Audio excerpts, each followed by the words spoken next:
Welcome to the MVP Show. Today we are joined with another few prominent women in the world of PowerApps and Flow. Today's guest is April Dunnam, owner of Thrive Fast in Tulsa, Oklahoma, process automation princess, SharePoint siren, and karaoke queen. Now isn't that an amazing combo? Full show notes, please visit nz365guy.com/100. Now let's get on with the show.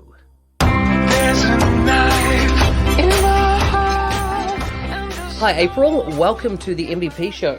Hi Mark. Well, it's good to have you on here. Another female MVP, which we're always excited to have our ranks become more balanced across the genders. So good to have you on the show. How's your day going so far? Pretty good. How about you? Awesome. Going well. Good to be in nice sunny London. It's amazing weather. So tell me about Tulsa, Oklahoma. I've never been there. What's it famous for? That's a good question. Well, it's the second largest city here in Oklahoma. So I kind of born and raised here. We have the famous Golden Driller, huge construction worker statue. So we're a big oil and gas town. A lot of rich Native American history here as well. Okay, and I hear it's famous for its architecture. Is that right? Very Art Deco? Yeah, the Art Deco. So kind of in the downtown area, there's a lot of famous Art Deco. They do tours and everything. So it is pretty unique and cool. Yeah. Mm-hmm. And tell me about the foodie scene. Is there one? And is there anything unique to Oklahoma? Yeah, we're trying, it's almost getting an Austin type vibe, right? Where we get like a lot of food trucks coming in and, kind of a lot of unique, mixture of different, foods here. So, got some pretty nice pubs and, lots of ethnic foods like popping up now. We just got like an Ethiopian restaurant, which is pretty unique. So yeah, lots of interesting stuff. It's a cool little town. It's like I like to call it a mini Austin, I think. It's really growing and booming actually. So Austin is right, as in, forgive my geography, but Austin is right next to, your state is right next to Texas. Is that right? It's right above Texas. Yep. And so you talked about oil. Is it known for anything else industry-wise? It's a good question. I mean, oil and gas is, obviously the biggest one here. And, with the tribes and everything, there's, lots of casinos and stuff too. So tell me, what do you do in the Microsoft Business Applications arena? Yeah, so my focus is on both PowerApps and Flow. So I've kind of used both of those tools since they came out. I come from a SharePoint development background. So that's kind of what I started out doing. And so obviously use SharePoint Designer workflows and InfoPath, which PowerApps and Flow were the successor. So as soon as they came out, I got my hands on those. Okay, so has Flow pretty much replaced the former workflow tools that were in SharePoint? I think so. I think now, when it first came out, not quite, but now I can confidently say yes. I think can do anything that SharePoint Designer could do, and obviously much more. Wow. And so I take it back in the day you would have been a fan of InfoPath? No, fan would be that would be a stretch. It was just kind of by design, like necessity that I had to do that because where I worked used it heavily before I got there. So and then I became a consultant, and everyone wanted InfoPath forms at the time because it was just the easiest way to develop forms. So I mean, I guess I would say a love-hate relationship. Nice. So do you think now that with what you can do with PowerApps and Flow that you could replace any old InfoPath form? The only thing that I ran into where I couldn't replace an InfoPath form is because the customer absolutely needed to print. Still that kind of old school print mindset for whatever reason. But yeah, other than that, I've been able to replace it and, improve their forms and processes with PowerApps and Flow. Okay. So I'm learning something here. So are you saying within PowerApps that we have at the moment, there's no kind of native functionality that would allow you to format up and print out a nice, document? Right, not native. You have to do workarounds like writing it out to an HTML table using Flow and, print it that way. There's no native, just like an InfoPath or, a print button. Yeah. Okay. So do you see any kind of anything on the horizon from Microsoft to address this, or do you think that really it's enough with what you can do now with workarounds that it's not ever going to really be needed? No, I think they're going to address it. I saw on User Voice, it's been raised up. They're saying that they're working on it on User Voice. And I think they've even sent out a survey a little while back asking, okay, you want printing. What exactly do you want to do printing wise? So they're looking for feedback. So it looks like, we're going to get that eventually, best I can tell. Okay. And so in your feedback on that whole printing area, what's the main things that you're needing? Just nothing fancy, just a basic, almost like print page functionality, just with all the other junk stripped out. It doesn't need to be anything too crazy. It's just, a lot of these companies, just from, regulations stuff, they have to have physical copies of stuff. So, I mean, it is, a big gap I see as far as that goes right now. Yeah. Okay. So interesting. So at MVP Summit, I saw that you're in the Microsoft Biz App sessions, and I suppose there might have been some, I don't know, was there a culture shock for you? If that was your first MVP Summit, what did you think? Yeah, I mean, it was my first summit, so it was just crazy the sheer amount of people and just from all different backgrounds and countries and yeah, and then, just meeting all these, like I've kind of in my little PowerApps and Flow world and meeting all the Dynamics people and, just learning about the dynamic side of stuff, which I'm a little, not just now kind of getting into. So yeah, it was definitely a shock. Yeah, so that's interesting because, Power Apps has come on an interesting journey. And, there's the difference between the model driven development, which has kind of a heritage in the Dynamics world. And then, of course, the Canvas apps, which has more of a heritage in the SharePoint world, perhaps, with Office 365. How would you say? Are you concerned, or how do you think about the model-driven side of things where, your back-end main data set, correct me if I'm wrong, would be SharePoint lists? Is that right? So yeah, typically our Azure SQL is kind of when I build my apps with one of the two. Oh, okay. Yeah. Okay. So are you still building a lot of apps that are directly connected into Azure SQL?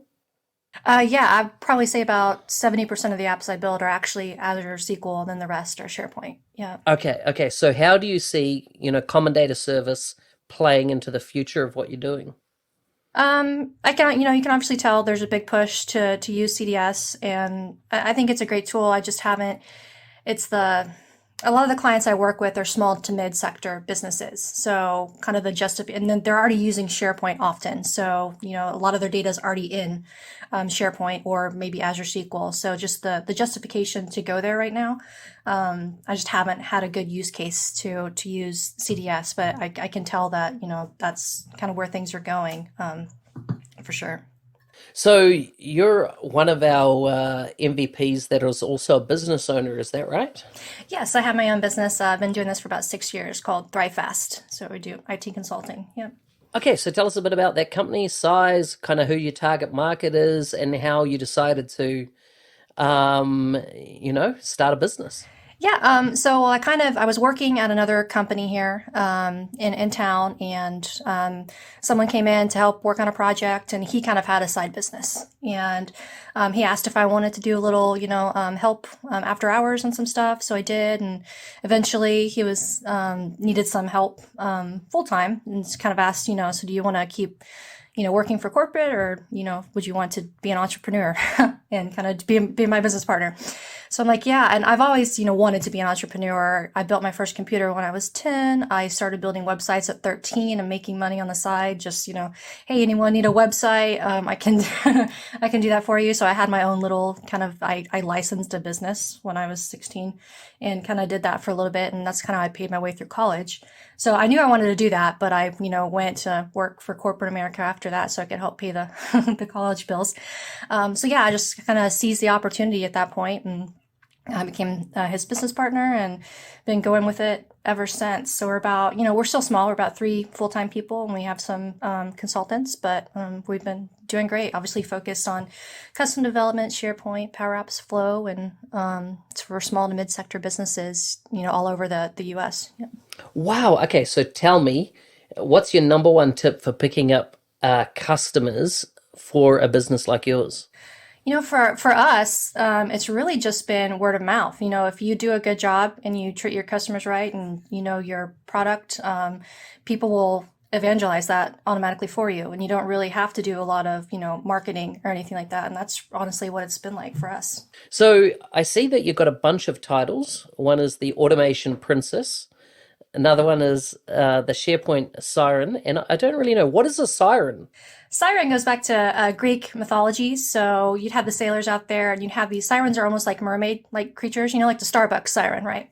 And so they would reel in the sailors from the sea with their sweet songs. And then, Okay, so I take it that leads us into the karaoke queen then.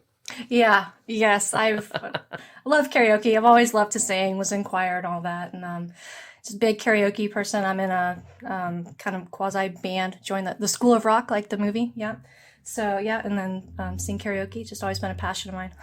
So does this mean that at one of the next kind of events, whether it be MVP Summit or even any of the user group summits, are we going to see a bit of a sing off between you and Sheila and a couple of who else is there's a couple of guys as well that love There's singing. I can't even keep track. There's so much musicianship within the MVP community. It's crazy. Yeah.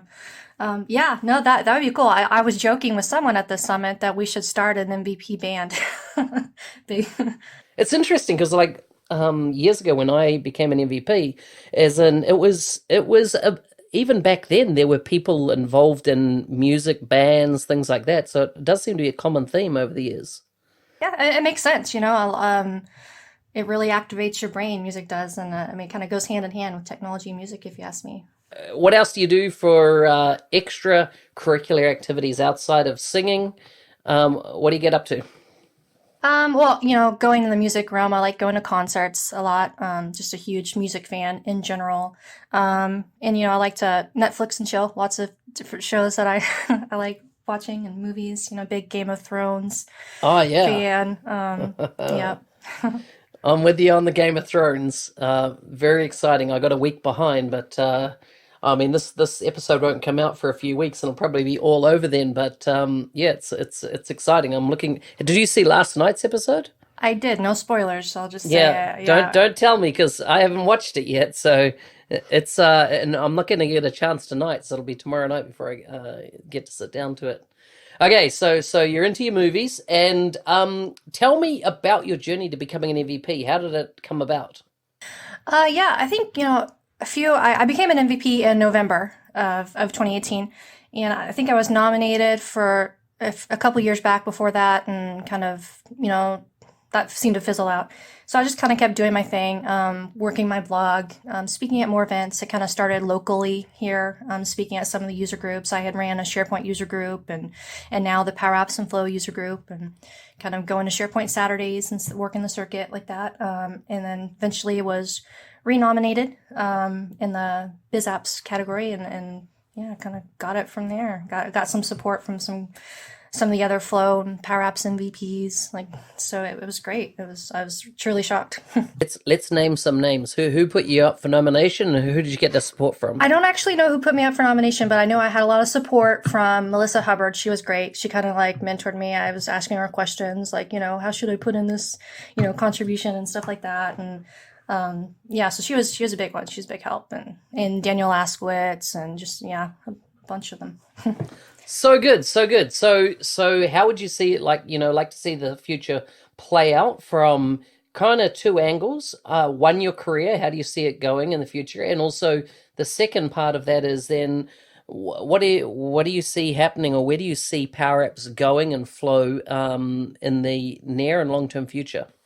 Well, I guess my future, I would love to just keep growing my business. If I could be a business owner and keep doing this consulting until the day I die, I'd be happy. So just keep growing down that path, and getting to the opportunity to speak at these events and spread the word with these tools that I love using. That would be great. Regarding Power Apps and Flow, I just, obviously they're putting in a bunch of investment into that. There's just more features announced almost every day. And I'm really excited for the future of the tools. I don't think they're definitely not going away anytime soon. And they're just going to put more and more functionality in the tools. I love some of the AI stuff, that you can do with PowerApps and Flow, and I think that space is just going to keep increasing where we can truly automate anything. Yeah, I'm just really excited for the future. Nice, nice. So let's just unpack that little bit around AI. So what are your thoughts on AI, and where do you really see it going? Is it going to impact our lives more? I think so. I mean, I hope, and I don't think we'll have a Terminator type circumstance, but I think it's going to keep growing, especially the cognitive services side of things. So being able to, like I tested building a Power App where you could use facial recognition instead of requiring a username and password. Just stuff like little things like that, just to make your life, a little bit easier. I just see stuff like that being added and all the time.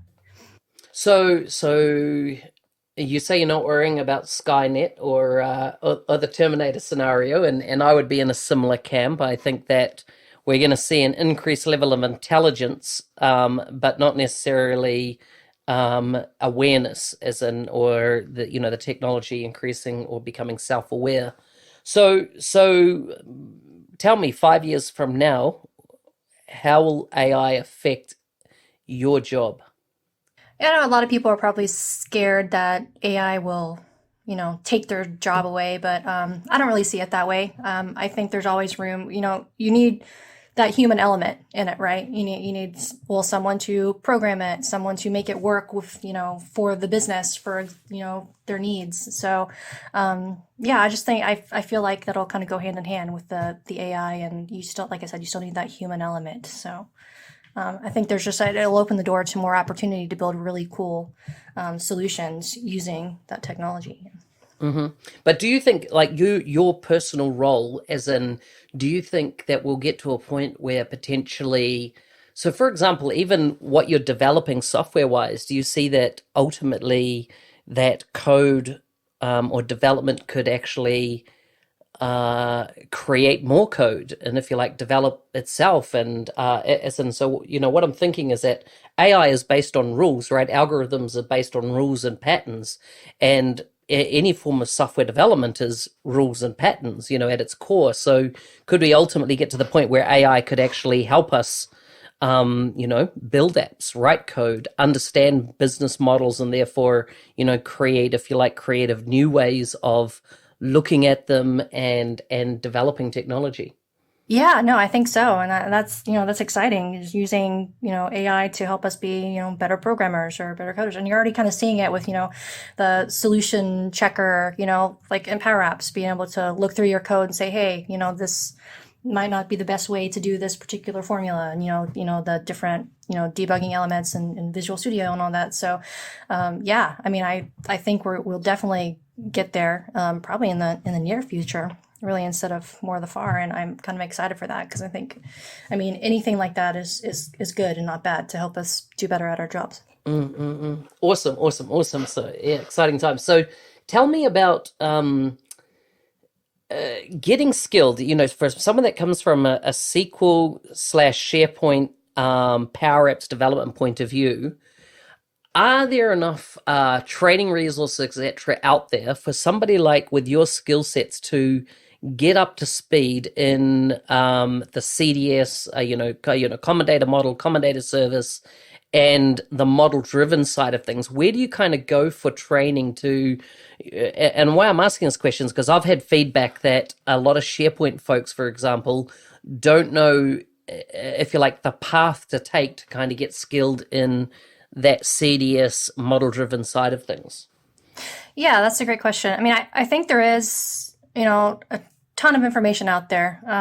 Whether it's the Microsoft documentation is a good place to start, just to get a general, idea. But I mean, I usually go to YouTube, or, like video training subscription sites like Pearlsite. There's all kinds of information out there, and I learn best, by watching someone explain it to me and do it. So, I mean, obviously Shane Young, I mean, he has anything you want to know Power Apps related. I think he has a video for it out there. So that's always a great resource, So, I mean, I think I would like to see, though, I get where those people are coming from, right? Like an actual path, like, okay, here's and pointing you maybe to the resources that are already there. Like, here's what you need to know about CDS, start here, watch this video and this, and then like kind of advance you through the, almost kind of like I guess an official course, right? Would you say there's a gap there at the moment? Yeah, at the moment, I think there is, because there's not that outline. You can find, if you know where to look, right, you can find videos and help documentations, but I haven't seen, there might be something out there, like kind of an official guideline, an outline of where to start and learning that. Yeah, that's valid. I suppose it's a question to ask Microsoft as well. So Microsoft Docs, I was just making a note there, just so in the show notes that people can link through those various resources. I had Pluralsight, Shane Young, YouTube, PowerApps would be a good query to run there, and then Microsoft Docs. Anything else you can think of? Not well. Yeah, no, not those. Those are my go-tos. Yeah. Okay. The other thing I want to talk to you about is public speaking. Is there any kind of advice that you'd have to people to become effective at public speaking and talking on IT-based topics? Yeah. So for me, I'm a extreme introvert. So it took a lot of pushing from, coworkers and family to even get started speaking. I was terrified. I would have, panic attacks, speaking. So I would say, but now I get feedback that I'm actually not half bad at this kind of thing. So I would just say, one, don't let, any kind of fear of public speaking or whatever, or thinking you're not good enough or imposter syndrome, whatever, stop you from going out there and speaking if you're knowledgeable on a topic or you have something to share. So that would be my biggest tip. And then, I kind of learn by immersion, right? Go to other topics, see how other speakers do, and find the ones that you like and kind of take some tips from what they're doing. Like, maybe, do you like showing slides? Is that helpful for you? Or do you like more hands-on? Just try to find your style, because every presenter has their own style. And then, try to make it personal. Don't go up there and be a robot. Just, envision that you're talking to a group of friends and just sharing, something about a product or a topic that you really love, Nice. So let's say you've got a user group event. Let's say it's a user group summit, Power App Summit, Power Platform Summit, something like that coming up. And you've got a 1-hour presentation to do on topic X. Tell me, how do you break down and pull together your structure, your framework, and then ultimately the content for that presentation? I don't know about everyone else, but for me, I kind of start out with, okay, so if I'm doing a talk on, intro to Power Apps or something, I think of what are the top 3 or 4, what are the key things that when someone leaves, I want them to remember at least these 3 or 4 things, right? And I start with that, and I write those down, and then I build my content around that and keep reiterating those 3 or 4. Because, I think I was reading something, I think it was by Dax or someone had an article out there that, you only retain, I think, 60% right after the presentation of the information, and then like a week later, only 15%, right? So you really have to highlight those key things that you want people to remember from your presentation. And that's how I kind of start out building mine. Yeah. Okay. So tell me then, what about your, what part does demo play in what you do, and what part does the actual PowerPoint presentation? I know there's some people that are like, PowerPoint sucks, demo only, but I'm kind of in the middle. I feel like you need a PowerPoint for some things, because for those key metrics, I definitely don't do, PowerPoint only. And on some of my presentations, I've actually been using a Power App as the PowerPoint. I know like Sandy Ucia does that too. I try to just use the Power App or the PowerPoint for the key metrics, and then do everything else in demo. So anything that requires complex explanation, that needs to be a demo. Just highlight the key things that you want the user to retain in the PowerPoint. Okay, that's awesome. And are you going to be speaking at the Power Platform event, user group event summit, and where is it, Florida? Orlando. I don't know. They haven't. I did submit, so I guess we'll see. You did submit? Yep, I did. Yep. Yeah, as I did. Now I hear you're into pub quizzes as well. Is that right? Yeah, I love trivia. Going to the local trivia night here at the pub.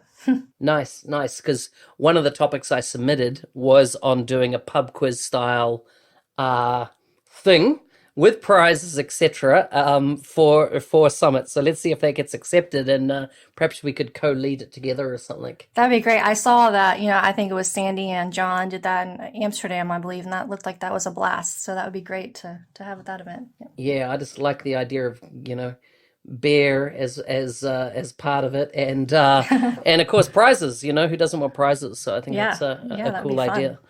Awesome. Okay, so a couple of wrap-up questions because we've already burned through 25 minutes, and so just to end here, I always like some quick-fire questions, just some random things. So first of all, best purchase under $100 that wasn't food or alcohol or drink. Oh gosh, under $100, that's hard. I don't know. I don't. Probably some shoes. I mean, I love shoes. So. Okay, that's fair enough. Do you have a pair of red shoes? Yeah. Yeah, of course, right. Yeah, my wife likes red shoes as well. It's yeah, they always look stylish. So, if you think of the word punchable, who comes to mind? Oh man, I feel like I'll get in trouble with this one. You won't get in trouble. Come on. Okay, Donald Trump. Okay. Sorry. I love it. Do you know you're probably not the first person? I'm pretty sure I've had it. I know, but you risk alien, whatever. Okay. Yeah. True. But who cares, right? Especially here in Oklahoma. Is that right? He's got a lot of supporters there. Big red state here. Yeah. What motivates you? I'm a learner. Just wanting to always improve myself and keep learning and never stagnate or be, that's probably it. Just the thirst for knowledge. That sounds cheesy, but no, it's so good. As a lot of people don't have it, and I think it is important, particularly in the parallels of going to the AI area. The need to constantly learn is so important. Tell me, what's one thing on your bucket list that you haven't done yet? Oh man, I've actually done quite a bit of it. I mean, I would like to go skydiving. Yeah. Awesome. Make sure you go for the highest skydive for your first one. Right? So I think you can do a 10,000 foot and a 15,000 foot. Make sure you go for 15 because what happens, they reckon the first time you jump, your mind actually blanks for a period because it's just like, it doesn't understand what happened. And so you don't want to miss half your free fall before your mind switches back on properly. So I recommend it. I've done a 1500. I recommend you do that. It's awesome. Oh, wow. I'll have to get some tips from you then. Yeah, it's amazing. It's amazing. April, it's been awesome to have you on the show. Before you go, where can people kind of connect with you from a digital online perspective? So I have my blog, SharePointSiren.com or AprilDunnam.com. Either one works. And then I'm really active on Twitter. So you can find me on Twitter at April Dunnam.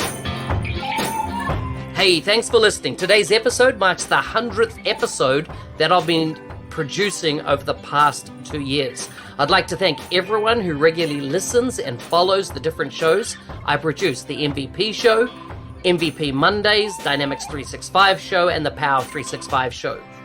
The shows have come this far because of your support. I promise to provide more quality content in the future. If you're a new listener, I encourage you to watch and listen to the previous episodes of the podcast. And to everyone, please like and share the episode with your friends.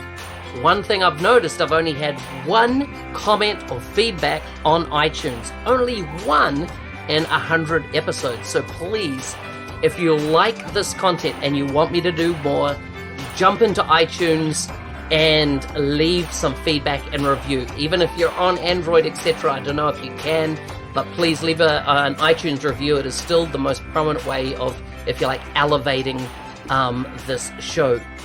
As always, full show notes, please visit nz365guy.com/100. See you next week.